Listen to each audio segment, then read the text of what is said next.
ఆత్మానంద స్వరూపులైన ముక్తిపథం channel ప్రేక్షకులకు నమస్కారం. ఈరోజు చర్చించుకోబోయేటువంటి అంశం హఠయోగ నుంచే క్రియాయోగ అనేది రావటం జరిగింది. దీనిలోని సారాన్ని తీసుకొని ఈ క్రియాయోగని డిజైన్ చేయడం జరిగింది.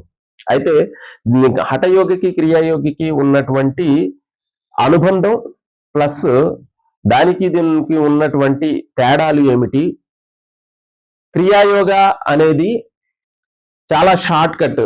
పరమహంస యోగానంద గారు చెప్పేది ఏంటంటే లైట్ వే అని చెప్తారు, అంటే చాలా సులభమైనటువంటి దగ్గర దారి అని చెప్తారు.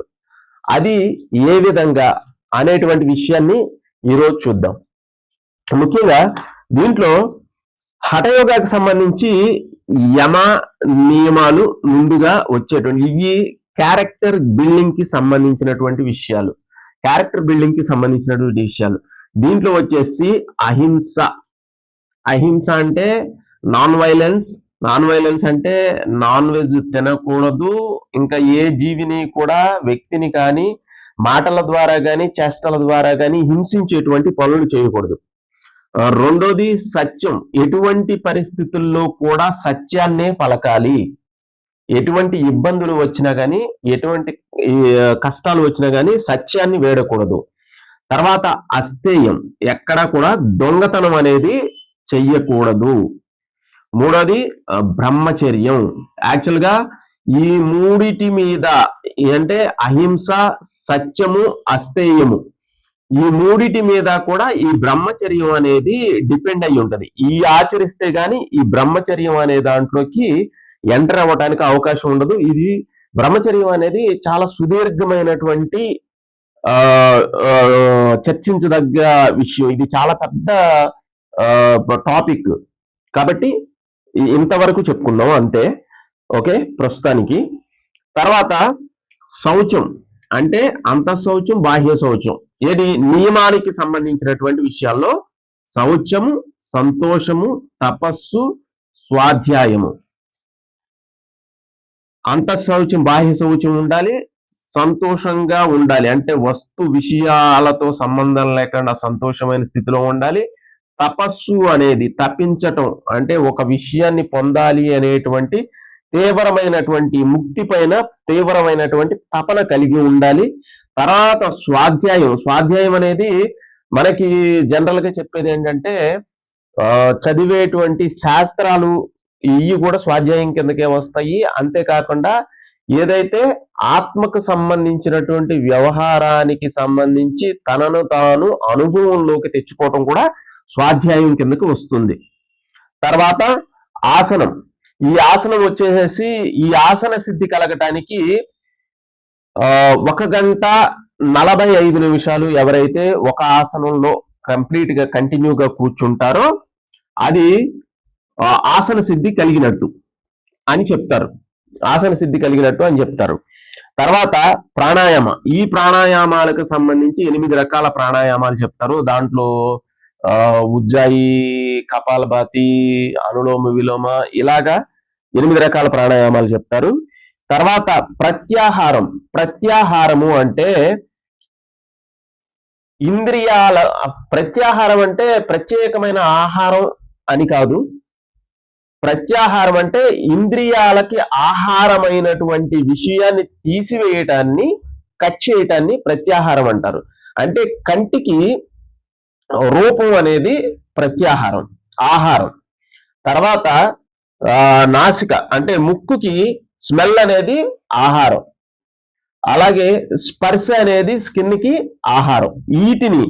వీటిని మనం ఈ ఇంద్రియాలకు సంబంధించినటువంటి ఆహారాలన్నింటినీ కూడా వెనకకి తీసుకుంటే దాన్ని ప్రత్యాహారం అంటారు, ప్రత్యాహార స్థితి. తర్వాత ధారణ అంటే ఏకాగ్రానికి సంబంధించింది. ఇది ఒక విషయానికి సంబంధించి కంటిన్యూగా ఏకాగ్రంగా ఉండేటువంటి శక్తిని అలవర్చుకోవటం. తర్వాత ఈ ధ్యానం ఏమిటి అంటే ఆలోచనారహితమైనటువంటి స్థితి. ఇంకా ఈ స్థితి దాటిన తర్వాత కలిగేటువంటి స్థితి, దీని పర్యవసానం ఏంటంటే సమాధి స్థితి. ఈ సమాధి స్థితిలో శరీరం కానీ మనస్సు కానీ అంటే ఆలోచనలు కానీ ఎటువంటి డిస్టర్బెన్స్ అనేది ఈ రెండు అనేది డిజాల్వ్ అయిపోయి కేవలం కాన్షియస్నెస్ అంటే ఎరుక మాత్రమే ఉండేటువంటి స్థితి, కేవలం ఎరుక మాత్రమే ఉండేటువంటి స్థితి ఈ సమాధి స్థితి. ఇదే ఫైనల్ అన్నమాట. ఇది ఫైనల్. యాక్చువల్ గా ఇది ఇంకా ముక్త స్థితి. దీన్ని ఎవరైతే అభ్యాసం చేశారో ఇది ముక్త స్థితి. అయితే క్రియాయోగకు సంబంధించినటువంటి విషయానికి వస్తే, క్రియాయోగలో జనరల్ గా ఇది ఎక్కడి నుంచి స్టార్ట్ అవుతుందంటే ప్రాణాయామతో స్టార్ట్ అవుతుంది. ప్రాణాయామ అంటే మనకి ప్రాణాయామ ఒక్కటే కాకుండా దీంట్లో రకరకాల టెక్నిక్స్ ఉన్నాయి. దాంట్లో వచ్చి ఒకటి కేచరి ఉంది, తర్వాత ప్రాణాయామ ఉంది, తర్వాత నాభిక్రియ, మహాముద్ర, జ్యోతి ముద్ర. ఓకే, ఇది క్రియకి సంబంధించినటువంటి అంగాలు. మనం ఇక్కడ దీంట్లో ముఖ్యంగా ప్రాణాయామంతో దీంట్లో ఉన్నటువంటి వాటిల్లో ఈ టెక్నిక్స్ అనేవి క్రియలో వాడటం అనేది జరుగుతుంది.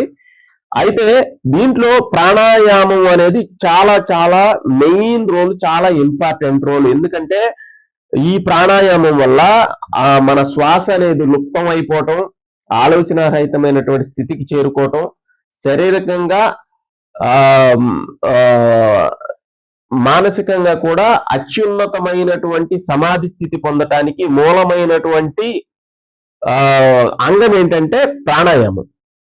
అయితే ఈ ప్రాణాయామం ఎప్పుడైతే జరుగుతుందో ఆటోమేటిక్ గా మనస్సు అనేది డిజాల్వ్ అయిపోబట్టి, అంటే మనస్సు డిజాల్వ్ అయిపోతే ఈ మనస్సుకు సంబంధించి ఆత్మ, అహంకారం, ఇంద్రియాలు, వాటికి అంతఃకరణ చతుష్టయం అంటారు. మనస్సు, బుద్ధి, అహంకారం ఇవి చెప్తారు కదా, వాటి గురించి నెక్స్ట్ వీడియోలో చెప్పుకుందాం. వాటికి సంబంధించి మనకి మనస్సు అనేది ఎప్పుడైతే లుప్తం అయిపోయిందో ప్రాణాయామంలో మనస్సు లేనటువంటి స్థితి ఏర్పడినప్పుడు ఆటోమేటిక్ గా ప్రత్యాహార స్థితి అనేది ఏర్పడుతుంది. అంటే ఇంద్రియాలకు సంబంధించిన విషయాలు ఆటోమేటిక్ కట్ అయిపోతాయి. ఈ ప్రత్యాహార స్థితి ఎప్పుడైతే ఏర్పడుతుందో నెక్స్ట్ వచ్చేసి ధారణా స్థితి అనేది ఏర్పడుతుంది. ఈ ధారణా స్థితి ఏర్పడిన తర్వాత, ధారణ అంటే ఏకాగ్రంగా ఒకే వస్తువు గాని విషయం మీద గాని కంటిన్యూగా ఉండేటువంటి స్థితి. తర్వాత ఈ ధ్యాన స్థితి కలుగుతుంది, తర్వాత ఈ సమాధి స్థితి కలుగుతుంది. అయితే మరి ఈ ఆసనం విషయం ఏమైంది, యమనియమాలు ఏమైంది అనేది మనకి ప్రశ్న. ఇది మెయిన్ క్వశ్చన్. మనం కొట్టేసేది డైరెక్ట్ గా మీరు ప్రాణాయామం ద్వారా, కేచరి ముద్ర, నాభిక్రియ, ఈ క్రియాయోగం ద్వారా మనస్సు మీద డైరెక్ట్ గా అటాక్ చేసినప్పుడు, ఈ ఆటోమేటిక్ గా మన వశంలోకి వచ్చేసినప్పుడు ఏమవుతుందంటే ఈ స్థితిలో, ధ్యాన స్థితిలో, సమాధి స్థితిలో గొప్ప ఆనందం అనుభవించడం జరుగుతుంది. ఇంద్రియాలకి అతీతమైనటువంటి ఆనంద స్థితిని అనుభవించడం జరుగుతుంది. అది ఎప్పుడైతే అనుభవంలోకి వచ్చిందో ఇది ఓకే.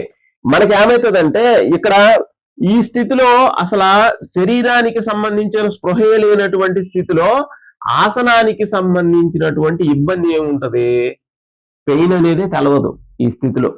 కాబట్టి ఇది ప్రాబ్లం కాదు. తర్వాత యమనియమాలకు వచ్చేటప్పటికి యమనియమాలు కొంచెం టఫ్ గా ఉంటాయి. ఎందుకంటే వీటిలో అహింస, సత్యం, అస్థేయం, బ్రహ్మచర్యం ఇవన్నీ కూడా అసలు ఈ మొత్తం కూడా పాటించి దీంట్లో ఒక్కొక్క ఈ యమనియమాల కాడే చాలా మంది ఇక్కడే ఆగిపోతారు. ఎందుకంటే మనం ఉన్నటువంటి కలికాలంలో అబద్ధాలు చెప్పకుండా ఉండటం, లేకపోతే అహింస పాటించి ఉండటం, ఎవరిని ఒక్క మాట అడగకుండా ఉండగలమా? అందుట్లో బ్రహ్మచర్యానికి సంబంధించిన విషయం అయితే ఇక చెప్పవలసినవే లేదు. సినిమాలని, సీరియల్స్ అని మన ఎక్కడ ప్రతి చోట కూడా అటాక్ చేసి బ్రహ్మచర్యానికి ఎక్కడ కూడా అటాక్ అనేది జరుగుతూనే ఉంటది కలియుగంలో. ఇవన్నీ కూడా తపస్సు చేసేంత స్థితి ఈ కలియుగంలో ఉందా? అంత టైం ఉందా మనిషికి? ఎన్ని గంటలు కూర్చుంటే కాబట్టి నిజానికి చెప్పేటువంటి విషయం ఏంటంటే హఠయోగాల పరిపూర్ణమైనటువంటి స్థితిని పొందాలి అంటే 12 సంవత్సరాలు పడుతుంది అని చెప్తారు యాక్చువల్గా.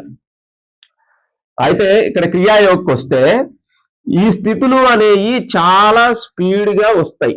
ఎందుకంటే లాహిరి మహాశయులు చెప్పేది ఏంటంటే 1760 ఉత్తమ ప్రాణాయామాలు ఎవరైతే చేస్తారో వాళ్ళకి ధ్యాన స్థితి కలుగుతుంది. ధ్యాన స్థితి కలుగుతుంది అంటే మీరు డైరెక్ట్ గా ధ్యాన స్థితికి వెళ్ళిపోయారు. తర్వాత ఇంకొంచెం ఇంటెన్సివ్ గా ప్రాక్టీస్ చేస్తే సమాధి స్థితి కూడా కలుగుతుంది. కలిగిన తర్వాత ఈ ఆసన సిద్ధి అనేది అలాగైనా కలుగుద్ది. ఎలాగైనా కానీ కూర్చుంటారు 2-3 అవర్స్ ఈజీ కూర్చుంటారు. ఇక్కడ యమనియమాలకు సంబంధించి క్రియాయోగకు సంబంధించి వచ్చినప్పుడు యమనియమాలను ఎలా పాటించడం అనేది జరుగుతుంది అంటే మీరు ఈ ఆనందకరమైనటువంటి స్థితి పొందిన తర్వాత వీటిల్లో ఏ పని చేసినా ఒకవేళ హింస చేశారనుకోండి, అంటే పొరపాటున నాన్ వెజ్ తిన్నారనుకోండి, నాన్ వెజ్ లాంటివి తింటే వెంటనే మీకు ఈ స్థితి అనేది చెడిపోతుంది. మనసు అనేది చెప్తా ఉంటది అది తినక. దానివల్ల మీకు కలిగేటువంటి ఇంద్రియాతీతమైనటువంటి ఉత్తమమైనటువంటి ఆనందం చెడిపోతుంది, మనస్సు అనేది అలజడి కలుగుతుంది, ఇబ్బంది కలుగుతుంది అనేది మనస్సు అనేది సంకేతాలు పంపుతూ ఉంటది తినద్దు అని. సత్యం విషయంలో కూడా అంతే ఇబ్బంది. తర్వాత అస్థేయం, ఈ పని అయితే చేయలేదు. తర్వాత బ్రహ్మచర్యం, ఇది చాలా పెద్దది. కానీ ఇవన్నీ కూడా పాటించటానికి క్రియ చేసిన తర్వాత ఈ స్థితిని అనేది ఇది ప్రోద్బల్స్ అంటే ఇది చెయ్యమని ఎప్పుడు కూడా ప్రమోట్ చేస్తూ ఉంటది. ఎందుకంటే దీంట్లో ఏది జరగకపోయినా కానీ ఈ సమాధి నిలవదు. చాలా మందికి బ్రహ్మచర్యం గురించి చెప్పాలంటే ఆలోచించాల్సిన పరిస్థితి ఉంది. ఎందుకంటే బ్రహ్మచర్యం గురించి ఎవరైనా కానీ ఓపెన్ గా మాట్లాడుకునేటువంటి స్థితి లేదు ఈ రోజున. దానికి కూడా మాట్లాడటానికి కొంచెం ఇబ్బందిగా ఫీల్ అవుతారు, షేర్ చేయడానికి ఇబ్బందిగా ఫీల్ అవుతారు. అది ఏంటో మరి తెలుసుకోవాలి అనుకున్నప్పుడు, సంపూర్ణంగా తెలుసుకోవాలనుకున్నప్పుడు బ్రహ్మచర్యం గురించి అసలు మూలమైనటువంటి స్థితి, ఆధ్యాత్మికతకి మూలమైనటువంటి పిల్లర్ బ్రహ్మచర్యంలోనే ఉంది. అది ఎవరో చెప్పరు. ఒకవేళ బ్రహ్మచర్యం గురించి నొక్కి చెబితే ఏమవుతుందంటే అసలు ఆధ్యాత్మికత వైపు చూడటం మానేస్తారు, అటువైపు వెళ్ళటం మానేస్తారు. అందుకని చెప్పేసి దీని గురించి చర్చ పెట్టరు. ముందర ఈ చేస్తే ఆటోమేటిక్ గా ఏం కావాలి అనేది ఆటోమేటిక్ గా వస్తుంది. అది తర్వాత ఆలోచించాల్సిన విషయం. కాబట్టి వీటిలో ఏ ఆచరించకపోయినా కానీ ఏమవుతుందంటే ఇక్కడ మీ యొక్క ఆనంద స్థితి అనేది కోల్పోతుంది. అంతేకాకుండా మనకి ఎప్పుడైతే ఈ స్థితికి వచ్చిన తర్వాత మీరు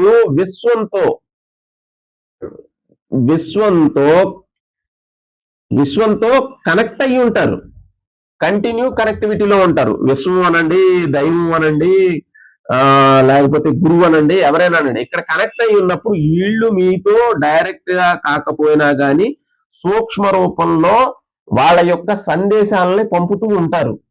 ఇది చెయ్యొద్దు, ఇది చెయ్యాలి, ఇది మంచిది, ఇది చెడ్డది, ఇది ఇబ్బంది కలిగిస్తుంది. ఫుడ్ కానించి వాటర్ కానించి ప్రతి ఒక్కటి, బాడీకి ఎక్సర్సైజ్లు కానించి ప్రతి ఒక్క విషయాన్ని కూడా ఇక్కడ సందేశాల రూపంలో పంపుతారు. మనం ఆ స్థాయి దాకా వెళ్ళగలిగితే ఇవన్నీ కూడా వాళ్ళే చూసుకుంటారు, ఏది చెయ్యాలి ఏది చేయకూడదు. ఒకవేళ చేసినా మళ్ళీ కింద పట్టడం లేవటం అనేది ఆధ్యాత్మికతలో సహజమైన విషయమే. కానీ కింద పడి కంటిన్యూ అయిపోతాం కదా, అది ప్రాబ్లమ్. కానీ కింద పడంగానే ఎంత తొందరగా దాని నుంచి, ఆ రీగ్రెట్ నుంచి, అంటే ఆ పశ్చాత్తాప భావాన్ని నుంచి ఎంత తొందరగా మనం బయటకు వచ్చి మళ్ళీ లైన్ లో పడి మళ్ళీ సాధనలోకి వెళ్ళిపోతున్నాం అనేది ఇంపార్టెంట్ విషయం ఇక్కడ. కాబట్టి క్రియాయోగ అనేది చాలా షార్ట్ రూట్ అండి. దేనికి?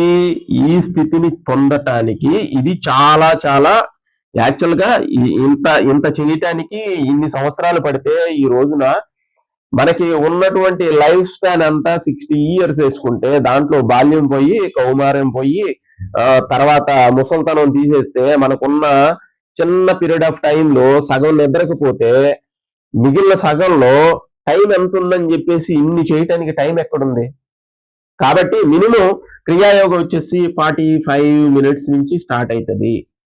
మినిమం తక్కువ టైం అన్నమాట. ఈ తక్కువ టైంలో ఉన్నతమైనటువంటి ఉత్తమమైనటువంటి ఫలితాలు సాధించడానికి ఆధ్యాత్మికంగా క్రియాయోగా అనేది చాలా సులువైన సుగమమైనటువంటి మార్గం.